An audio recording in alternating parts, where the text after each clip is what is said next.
Union Bank of India has come out with Forex officer vacancies this year, and I have got a lot of queries in relation to what is the job profile of this specialist officer. So if you are a specialist officer in a bank for Forex, what exactly is your work like? What all do you have to do, and what can be your career prospects ahead? So in this video, that is what we will be discussing in detail. Hello everyone, welcome to iExamB, and prepare 50% faster by embracing the iExamB learning experience. Please don't forget to subscribe to the channel and press the bell icon so that you keep getting the latest updates related to various job opportunities. So coming back to the Forex vacancies in Union Bank. The bank has announced 73 vacancies for the Forex post, and these are your scale 1 entries, scale 1 profile and job offer that has been given to you. And for this, you need, the eligibility criteria is that you need a graduation in any discipline with at least 60% marks, and an MBA, which is specifically either in finance or international business or trade finance, again with at least 60% marks. So if you are eligible for this position, you should apply. The last date for application is still open, and it is till 23rd of February 2024. If you want any more details related to the exam pattern, the eligibility, the number of vacancies, what the syllabus of this particular vacancy would be, and how you can go and study about it, you can watch my video available on our YouTube channel related to UBI Forex 2024 syllabus and plan. So let's talk about the job profile. The job profile of this Forex officer in a very simple sense is about handling the foreign exchange transactions. Now foreign exchange is what? Like our currency is rupees, right? So in our country, the currency is rupees, which is also called the INR. Similarly, in other currencies, say for the example in USA, the currency would be USD or US dollars, right? Like this, various other currencies may exist. There could be pound, there could be euro, there could be yen, there could be yuan, Chinese currency, right? So there are various currencies. So when you are trading or handling, or you need to do any transaction in a foreign exchange or a foreign currency, then you need the services or help of certain authorized dealers, which banks mostly are, right? So your profile would be handling various kind of foreign exchange transactions. Now what can be these foreign exchange transactions that can exist in the banks? These can be categorized into 4 subdomains, as also given in on the website of Union Bank or any other bank. These could be schemes or products or services related to these foreign exchange transactions. It could be NRI services, that is non-resident Indians, the Indians who are not living in India but abroad, and other treasury and other products related services, or remittances. Remittances is when you send money out or you bring money in any other foreign currency into the country or out of the country, right? So let's try to understand each of them a little more in detail. Let's start with one of the simplest one, which is remittances. Okay, in remittances is that you are sending out or getting in, right? So the remittances could be outward or inward. Inward is when it is coming in the country, and outward is when it is going from our country, India, to some other country. So we are mostly concerned about outward remittances, because in that case the forex will go out, right?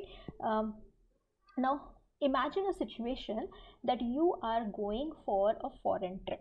Okay, you plan a foreign trip of Disneyland you want to see, and you want to go to Singapore, right? And you need currency, either the Singaporean dollar or the US dollar, because US dollar is acceptable in majority of the countries, right? So because if you go abroad, you cannot spend rupees there, right? So you may be needing money. How will you do that?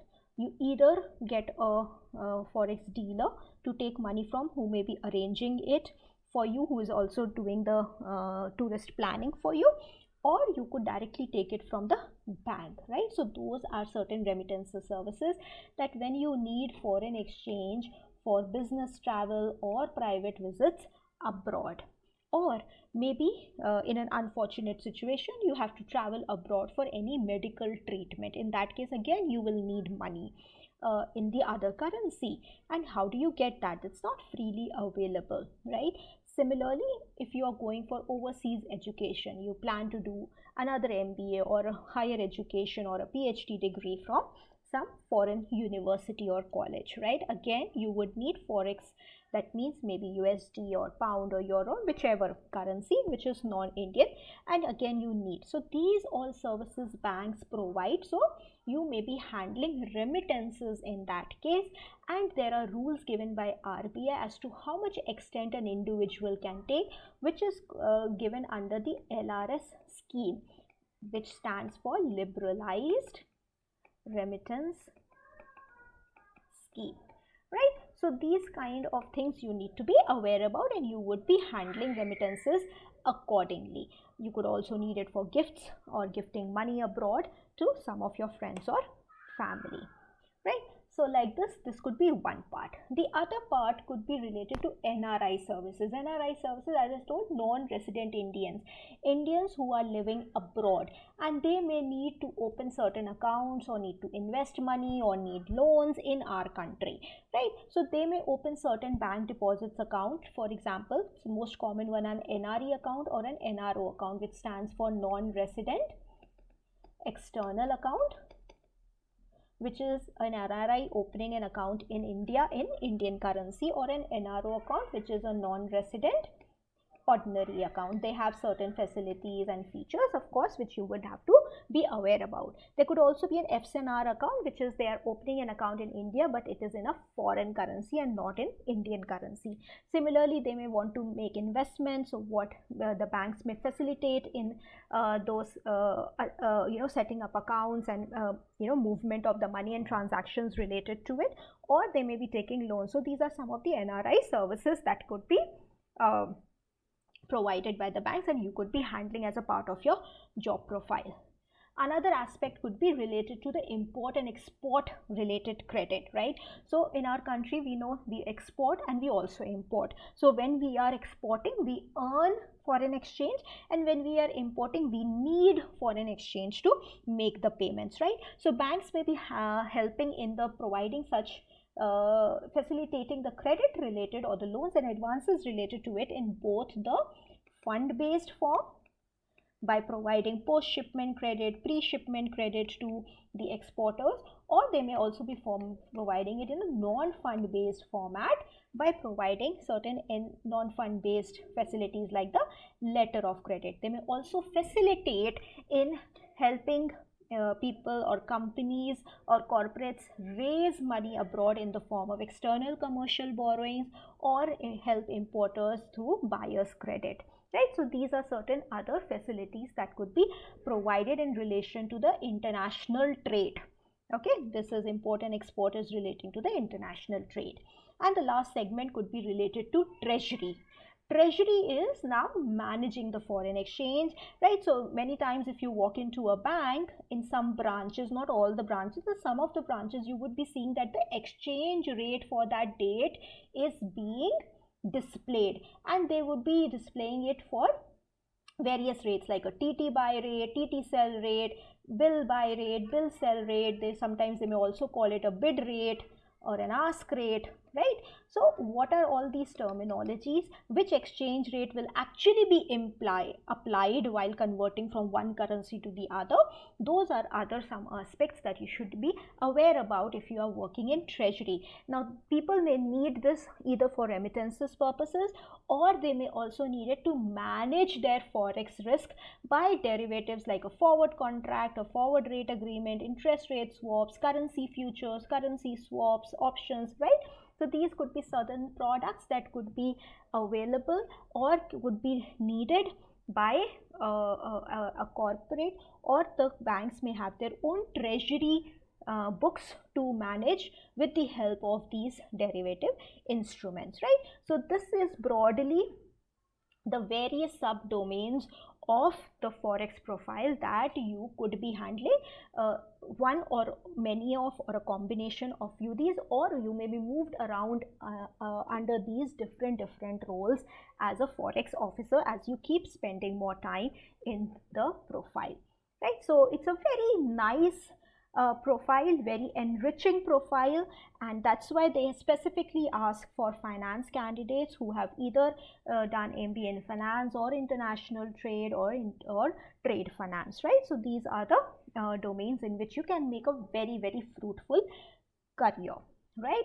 So given this fact, now as I told you, not all branches of banks can provide these services because these are specialized services. So one very important benefit of a forex officer job could be that your postings could be in areas and in branches which have the forex facilities, right? It may not be in rural at all where these forex facilities are not provided. So let's look at where your likely postings can be, which type of branches are you likely to be working at if you get selected as a forex officer. Before I move on, let me just quickly tell you about the forex officer related course that iExamB provides, which will help you in the comprehensive preparation for this particular exam.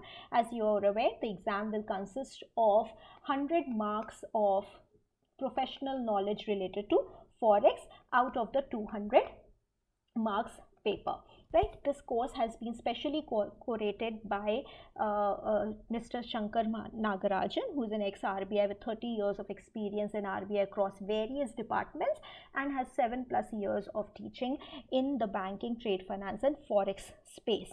The other faculties who will be providing you and engaging you in the course would be myself, Prachi Agarwal. I have an experience of almost 16 years in finance across the industry experience and the mentoring and teaching experience. Vidhika ma'am, she's an ex-bank PO and again has a experience of teaching various legal subjects and bank related subjects. And Tushar sir with a background in finance and mentoring for finance related exams from the last 5 years. So and the course will consist of your video lessons, study notes, a lot of practice questions in the MCQ format, live sessions and interview guidance after your written exam.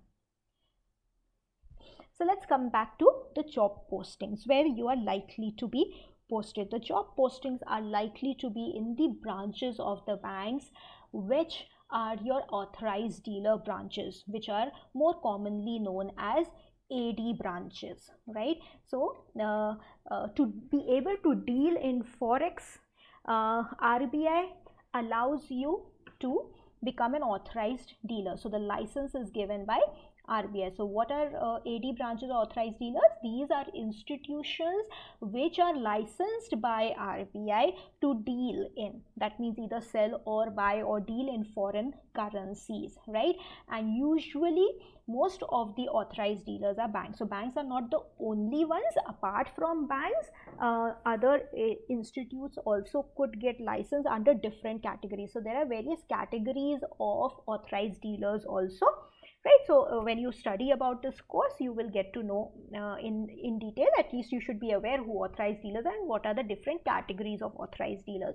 So banks are definitely authorized dealers and they form the bulk of the authorized dealers for forex, right? So the banks have their own authorized dealer branches, and in those branches you are likely to be working or being posted in. So let's talk about in detail in reference to Union Bank. So in reference to Union Bank has 8,479 branches as of December 31, 2023, right? So the bank, when it's reported its performance for December 2023, it had reported that it has 8,479 branches spread across the country in India. When we look at how many are the authorized dealer branches in Union Bank, these are only 91. That means only 1%, approximately only 1% of the branches are actually AD branches in Union Bank of India. If you want to know the list, which are these branches, you can very easily find this on the website of Union Bank of India itself. They give a complete list of the AD branches that are there in each of the states.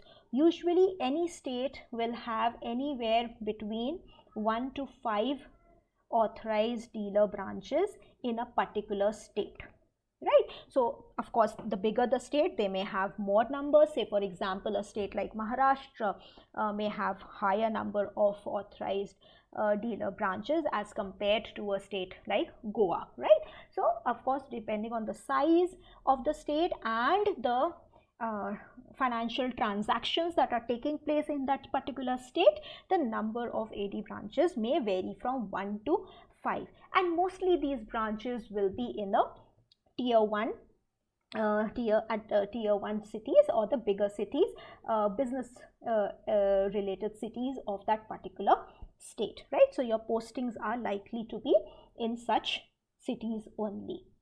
Second, you could be posted in certain administrative offices of the bank, right, which could be the regional offices, the zonal offices, or certain, bigger branches, main or head branches in particular cities or states, or it could be in GIFT City. Now, GIFT City is what? It is the only, as of now, the first and the only IFSC center in India, International Financial Services Center in India, which is housed in Gandhinagar in Gujarat, right? So there also they have Union Bank has opened one of its branch, which is equivalent to having an international branch, right? So you could be in any of these places also.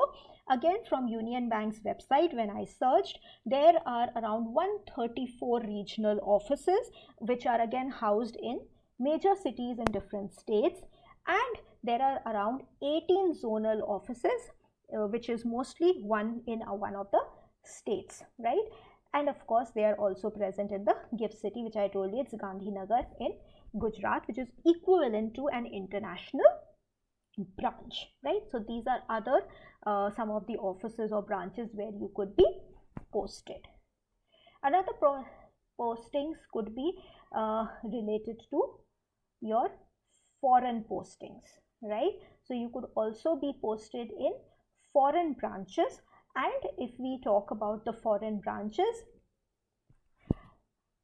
Union Bank of India has foreign branches in Dubai and Sydney, okay, and they also have an international banking subsidiary in UK, in London, right? So these could be another job postings, but these will not come immediately. Of course, these will come later on in your career as you progress in this particular domain in your career, right? So of course, the possibility of foreign postings can also be there for Forex officers. Moving ahead, what would be your growth prospects? As I told you, you can continue to grow in the bank, moving up, because this is a scale 1 job. You will of course move to scale 2, scale 3 and higher levels, and be also responsible for certain Forex branches for the bank in future. You can also find opportunities with this experience being gained in the foreign business and foreign transactions. You could also find good opportunities to work with certain foreign banks and investment banks later on if you so desire. You can also make a career in the Forex market. Okay, what do we mean by Forex market? As I said, if you happen to work and gain experience in the treasury part of the Forex profile, you can later on make career in the forex market, which is about dealing in the foreign exchange related to using derivatives for furthering the forex participation in the forex market. And forex market is one of the highest volume markets across the globe, and it is also one of the only markets that works 24 hours around the world. Why? Because in some part of the world, any time of the day, some or the other market would be open. When India closes, US would be open, right? So that's why this is one of the most highest volume markets that exist in the world in the financial space. You could also, if you are looking to grow in the regulatory side and the policy side, you could also be working with dedicated institutions in the export and import related financial institution, which is the Exim Bank, or you could be working with regulators like SEBI and RBI from the forex management point of view, because RBI is the one which manages the forex related regulatory framework under FEMA. Or you could also be looking to work with SEBI, because one of the very important parts, the forex markets and the foreign investors in India, like the FPIs and the foreign institutional investors, are regulated with SEBI, right? So your knowledge and depending on your interest, these could also take you up with career prospects in these industries. Another regulator, upcoming one, can be IFSCA. This is last year they had first time recruited, and of course it's a growing regulator. With the increase in the IFSC in our country, this will only grow stronger. So these are your career prospects going ahead. Before I end, let me tell you about some of the important dates. As I told you, the application window is still open, and it will be open till the 23rd of February. So if you are eligible, please do apply for this vacancy. It could be a start of a great career in the forex space for you. At iExamB, we are starting the classes, live classes for professional knowledge from the 22nd of February. These live classes is a part of the UBI Forex course, right? Again, if you want details, you can contact us on our website.